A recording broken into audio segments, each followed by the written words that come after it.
Udayan Mukherjee is also joining us now.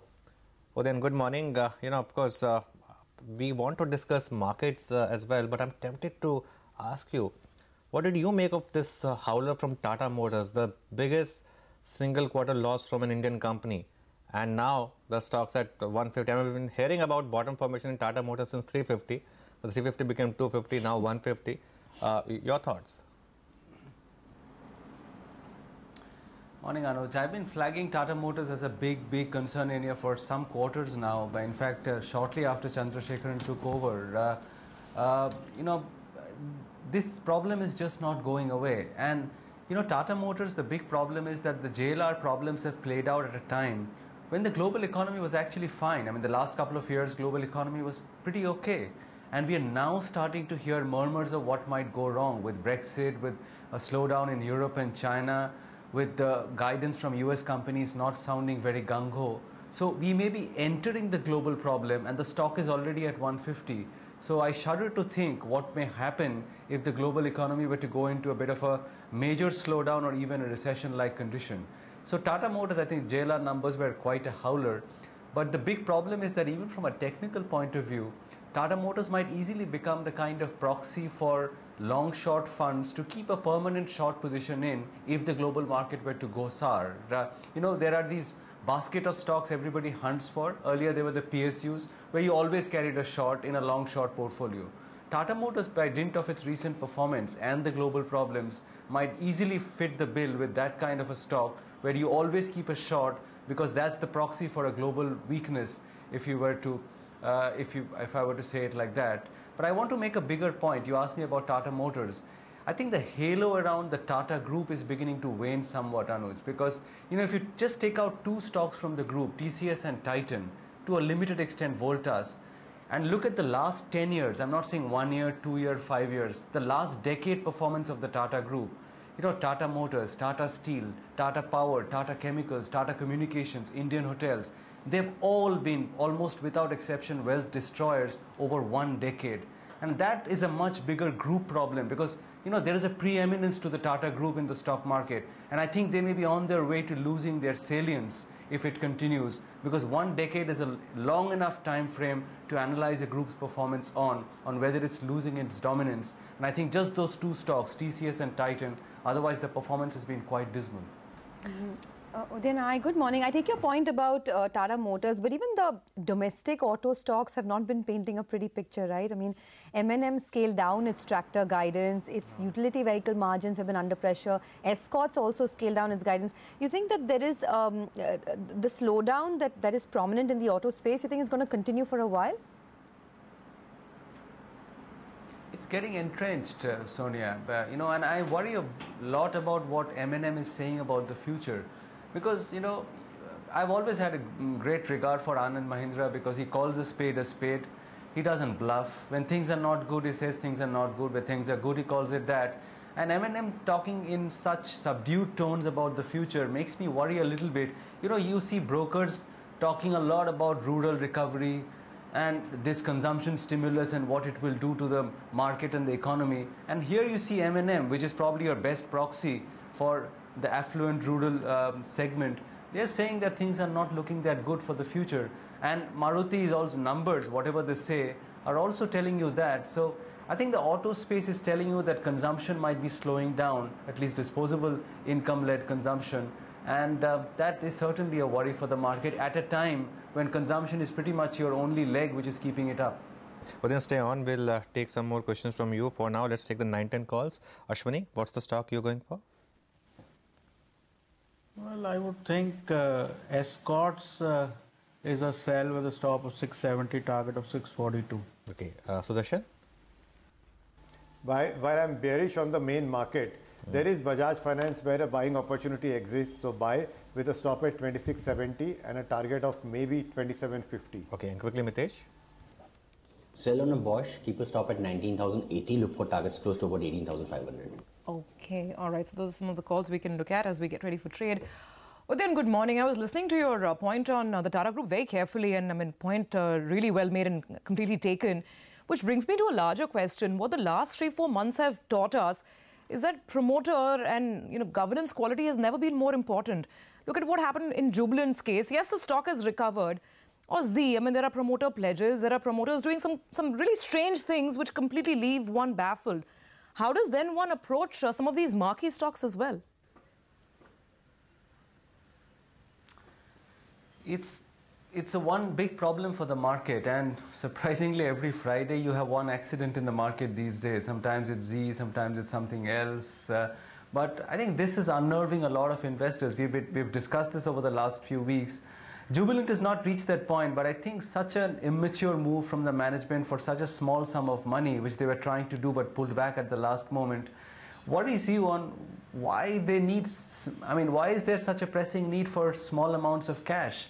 And the other thing which worries me about Jubilant specifically is that how their shareholding has come down, and these are not so much dilution related, but actually promoters selling down their stake. I mean, in the last 8 years, it's 62% ownership has come down to 45%. You never want to see that from a promoter. If you are gung-ho about the business, you cannot go on selling your stake down in the market. You can sell it once for a personal need. But 17% in 8 years is a significant amount of sell down in the market from the promoter group. And you know, history has taught me that whenever you see promoters selling consistently, then there is something wrong. I remember the history of a small known stock, I mean, it's forgotten stock called Moser Baer. At one point, Anuj may remember 10, 12 years back, it was quite a stock in the market. And the one thing which always rankled is that the promoter stake was 2% or 1%, and they had sold everything down. Sure. That is a worry flag, usually. Oh, yes, so then distinctly remember Moser Baer and, of course, what happened with that company. In fact, a lot of those companies of that era were there. Anyway, stay on. We'll just address market opening and come back to you. The opening is soft, 38 point lower, 40 point lower on the Nifty now. 10,980 is now history, 11,000 in fact. The way the markets just sold off over the last 2 days, interesting. Mahindra & Mahindra is down 2%, Dr. Reddy's is down 3%. Indiabulls Housing, something wrong here. Like we pointed out on Friday as well. Stock selling off on good news, perhaps is a bit of a warning sign, so 2.5% gone on that. ITC has been a bit of a sore point for market over the last few days. That's also down about 1%. Larsen & Toubro down 1%. Mahindra is now down about 1.5%. Dr. Reddy's is down 2.5%. Not too many gainers actually, I'm afraid. Z Entertainment is up about 1%. Cipla is up about 0.5%. Tata Steel up 0.5%. Sun Pharma up about 1/3 of 1%. But none of these make the index. So that's the problem point for the market.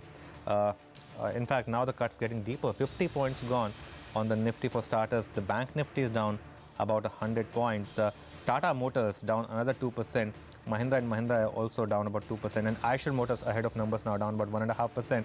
What's also not helping over the last few days is there's something which is amazing. ICICI Bank, from being the strongest Bank Nifty component, it's now the weakest Bank Nifty component, and that's down about 1%. Okay, not a good opening for the mid-caps either, Anuj. Down almost 100 points, so 0.5% gone on the index. The market breadth has opened in favor of declines, about 650 stocks on the declining side. A lot of stocks reacting to their numbers. Nalco is down almost about 5% after reporting its earnings. Tata Motors, DVR is also under pressure, an additional 2% knockdown there. A lot of auto stocks in the broader markets coming under pressure. Balkrishna Industries, of course, very weak margin picture, so that stock is down almost 2%. But Motherson Sumi ahead of its numbers. Ashok Leyland is down almost about 2% as well. And you have something like a PC Jewelers post its numbers, that's now down almost about 5%. A lot of your usual suspects also coming in for some correction. So DHFL is down about 2.5%. BPCL post its numbers is down almost 3%. And all PSU banks, SBI, Bank of Baroda, all the smaller guys as well, PNB down about 0.5% or so. Now the cuts are getting deeper in the broader markets. So remember, that's the kind of carnage we saw on Friday as well. On the gaining side, Sun TV is a stock that's doing pretty well, up almost about 5.5% after a very good set of numbers. Some bounce back seen in the ADAG group stocks, Reliance Power, Reliance Capital, pales in comparison to the falls that we've seen lately. And some Z group stocks like Z Media also making an attempt to bounce back. Otherwise, it's a pretty weak opening. Oh, yeah, absolutely. I mean, it's gone very quickly. 50 points just knocked off completely. In terms of stocks, I think, Sonia, you've summed up most of them. I'll just add some more names. I mean, Graphite, for instance, is still down 2 to 3%. Small company. An example of, how stocks get punished. VA Tech, they have working capital issues. Guidance has been lowered. That stock's down 8-9%. Overall, extremely weak. Back on the Nifty, it's finding it tough, I guess, Anuj, to reclaim 10,900 as well. I wanted to just flag off ITC as well. By the way, there's a lot of selling on that stock. Thoughts on the opening? I think it's a weak opening. It's much weaker than what the pre-open indicated, though the bank nifty is just trying to hold on because of HDFC Bank. But this doesn't give you confidence because this has happened on an event. You know, the event day top, it gives you a bit of deja vu. Remember, I think it was 3 years back, don't remember the exact date, when the market made a major top on a rate cut, which was more than what the market expected. You know, when you have events-driven tops, they normally last for some time. But anyway, let's take some thoughts from our guests. Ashwini, is this an opening where you want to stay away, or is there a trade opening up? See, hardly two sectors are positive. I would think you want to sell here because a lot of people are likely still long, and today you could have a possible big trend day, and by the end of today you could be at 10,750 thereabouts. So pretty good time to sell. Maybe if we try to attempt 10,900, even that would be a place to sell. Basically the market went up 6 days and now it's going on the reverse direction. Maybe on the downside it will probably take 3 or 4 days only to reach the 10,600 zone, and you know, we'll have to see whether this time the 10,600 holds on, because these event days sell-offs, they tend to do more than the normal level-based sell-offs that you have. All right, there's some massive selling coming through in Indiabulls housing right now. It's the top Nifty loser, down about 5%, and it's already lost 30% of its value this year, and we're not even done with 2 months of the year just yet. Mitesh, what would your call be on the market opening and any individual stock that stands out for you? Yeah, so I think, you know, on the opening, as I said, the breakout failure suggests that we should at least go down and test at 10,835. I think that might happen maybe tomorrow or day after. But the overall bias would be slightly more on the negative side. I have one sell and one buy. I think the early morning stocks which I picked up, Cipla looks like might gain some strength, so around 535 a long can be attempted. ITC on the other hand seems to be breaking down, could head back to its old support areas of 260 to about 255. Okay, so Darshan, to you then, your thoughts? Well, you should be having short positions, those core short positions, keep them. If not, initiate shorts now, use puts rather than futures, because this market may not fall today, but it will. That's the view. Lupin and Vedanta are short selling opportunities for the day. All right, gentlemen, thanks a lot for taking us to market opening. We'll keep coming back to you. By the way, Balkrishna Industries, once again an example of the market positioning. What you're seeing right now is just the shorts taking profit, and that happens with some of these tire stocks. Look at that stock now. It's up 2% after having started at Friday's low. That happens. That may not mean too much for the rest of the day, but for now there's some profit taking that's happening. Udayan, you know, it brings me back to the larger point. Your thoughts on the rate cut, the commentary from the RBI, and the market actually selling off after that. I'm not surprised the market sold off, Anuj, despite the surprise from the Reserve Bank of India. And there are two clear reasons from it, and I'm sure you guys have discussed it since the rate hike day. One, of course, is that there will be very little translation of this rate hike. Anyway, it's too small. 25 basis points does not move the needle too much. It may not be passed down because of the very, very poor deposit growth that we are seeing in the banking system. But I think given the environment, untranslated 25 basis points does not do anything in terms of monetary stimulus. It also brings to question, because you know, when you have a situation when nobody in the market expects a rate cut and the Reserve Bank does one, that too at a 4-2 verdict, you have to think about whether it was done like the budget as a pre-election gimmick. And we've never had the Reserve Bank of India at least toe along with the government in any kind of a pre-election SOP, but this time probably it has done that. So both from an institutional credibility point of view and an impact point of view, this was always going to disappoint, and the bond market told you that bond deals did not actually move too much in sync with the rate cut. So I think the rate cut is a non-event, and it may, in a sense, in a perverse way, have done more damage than good. Since we're talking stimulus and liquidity, I mean, let me just kind of understand the overall liquidity context of the market, Udayan. It's an interesting sort of change of events where FIIs have started buying a little bit. At least we're net positive for the year for what it's worth. But the mutual fund numbers, they've tapered off from the high double digits to now some 6,000 odd crores per month. Is this a new risk emerging for the market? It is a risk, though I must say that so far SIPs have been very, very well behaved and extremely mature. And you should take some heart from that, that even after 1 year of no performance, no returns, SIPs are still standing at 8,000 crores. I've never seen this kind of maturity from the retail investor, and one would doff one's cap at that. But having said that, last January the equity inflow number was 15,000 crores. This time we had 6,000 crores. So a significant paring down has happened already. And you can see it. I mean, you don't need to do too much data crunching. You walk around or drive around on the streets and you see the mutual fund communication. Earlier it was all mutual fund sahi hai. Yeah. Now what are the hoardings saying? Yes. हम पूरा पैसा share बाजार में नहीं लगाते. That was 6 months back. Key in mutual fund investing. Oh, then that was 3 or 4 months back when the debt problem had not risen. After that, even that has changed. Nowadays, it's don't look at your mutual fund every day.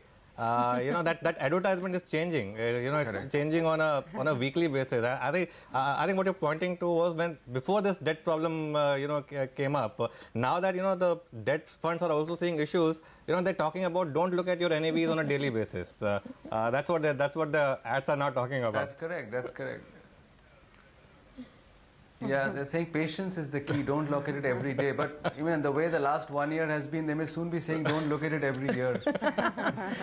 Well, don't look at the market right now for sure, because the mid-caps are falling quite a bit. I mean, there's almost a 1% fall that we're seeing on the index. The mid-cap index itself down about 150 odd points. And stocks are just falling like 9 pins. Edelweiss is down almost about 4 odd %. In fact, the entire NBFC space is coming in for some deep trouble this morning. Indiabulls Housing, M&M Finance, that whole lot.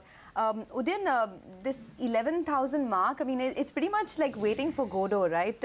You get a sense that it's something that is going to be a top for the market, at least for now? It's possible because, I was overhearing your conversation about event day tops. The other thing which markets usually don't like are failed breakouts in either direction. Because you just have a gush of hope and then you have that intense disappointment. And I think that dash to 11,100 odd is looking like a failed breakout, which might rankle with a lot of traders. And now you might see their fury on the way down as well. But I'm no technical expert. This range will break at some point. I mean, the point which I think has been raised repeatedly is that there are two markets right now. One is basically 10 stocks, or now looking like 5 stocks, and this year 2 stocks, Reliance and Infosys. And the rest of the market is probably trading closer to 8,000, 8,500 Nifty, which is the broader market. Now, this will not continue ad infinitum. It cannot continue to 2020. At some point, either the broader market will move up or the Nifty will break down below 10,600 and play catch up with the broader market. Now the jury is out on which one will happen, and everybody's got his own take on that. But I think something will give, because you've had this ping pong 10,600 to 11,000 for a long time now. Events have come and gone, budget, rate cuts, etc. Earnings season 2.